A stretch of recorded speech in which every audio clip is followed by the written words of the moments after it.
he's just shy. I could work with that. Yada, yada, yada. The get-to-know-you questions went on until we got to my favorite one.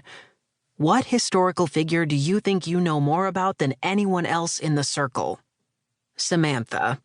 I don't know. No one? Ugh. Ben. Abraham Lincoln. I mentally cracked my knuckles. Abe, one of the most famous people from Illinois, is my guy. So I said, let's see what you got. When was he born? February 12th, 1809, in Kentucky, near Hodgenville. I didn't ask for city and state, a bit of a show-off, but okay. How many siblings did he have? 2, Sarah and Tommy. The other kid's eyes bounced between us as I fired off another question. The longer we went back and forth, the more excited I got. Somehow I ended up crouched like a frog. Ben, though, he started to unfold, limbs relaxing, stretching out. Since it looked like he was getting too comfortable, I lobbed a real corkscrew. Abe's in the Hall of Fame for what athletic event? That was the first time I saw him smile. Kind of crooked, goofy, but he held my stare. Wrestling. I fell back on my behind and smiled. Bingo! After that display, he pretty much had no choice but to be my friend.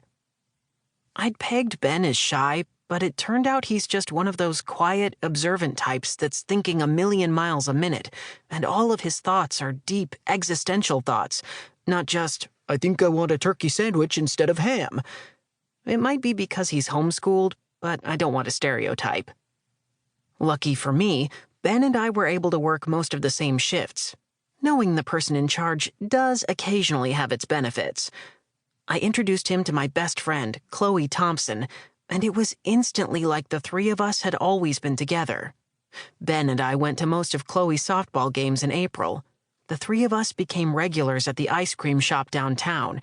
He and Chloe really bonded over their shared passion for coconut ice cream. Ew. We even have a pact to shave our heads if any of us decides to ditch our friend group. Just kidding, but we so would. So, okay, here's the other thing about Ben. Wow, this shouldn't be that hard to say, but, I mean, I guess I've never said it about anyone I actually know, so... Okay, Amos, you got this. Here it is. Ben's cute. Like, really cute. He's a little taller than me and white with blonde hair. He has eyes like old pennies, and I mean that in a good way. They're a million shades of brown, copper and chocolate and mud, and they're always watching. Sometimes when he's working on something, I just like to watch him paying attention to whatever he's doing. He's got a dimple on his right cheek, a square chin, and there's something about the way his neck meets his body, like he just comes together in this seamless way that's smooth and sharp all at the same time. But it's his collarbone that really does it for me. There, I said it. Ah! Albert, I've thought before that boys in general are cute, but I've never said a specific boy is cute. Honestly, I didn't even think Ben was that good-looking at first. The weirdest thing in the world changed my mind.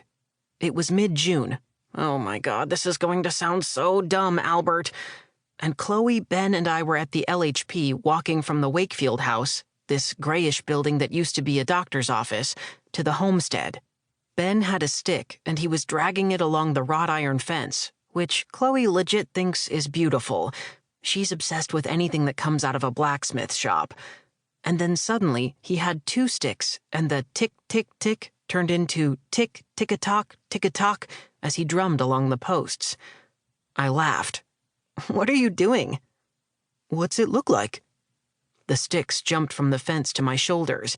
He grinned and said, making music. I shook him off and called him weird, still laughing.